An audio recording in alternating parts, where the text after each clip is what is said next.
Valdobbiadene a Natale torna a vestirsi a festa e lo fa con una serie di iniziative promosse dall'amministrazione comunale.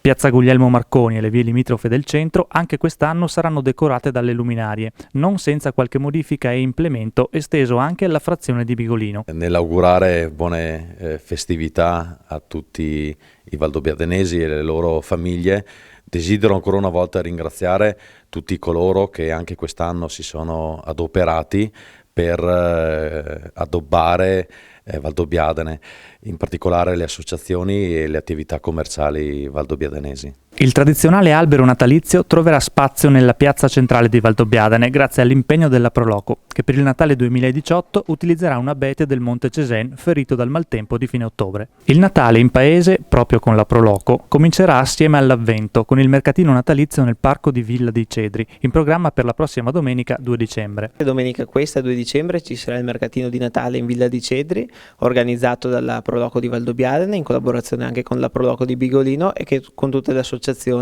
locali appunto che si sono date da fare per questo mercatino. Protagoniste di questo Natale anche le tante realtà commerciali del paese. Assolutamente sì, 4 sono le proposte che abbiamo rivolto appunto ai commercianti e non solo. La prima è quella di un addobbo coordinato che l'abbiamo estesa a tutte le realtà di Valdobbiadene, quindi alle cantine, ai commercianti, alle strutture ricettive e ristorative, che è quella di appunto addobbare una damigiana di vino con delle luci, con dei rami di pino. Ma non è tutto. Le vetrine degli esercizi locali potranno essere dipinte a tema dagli artisti dello staff del Treviso Comic Book Festival.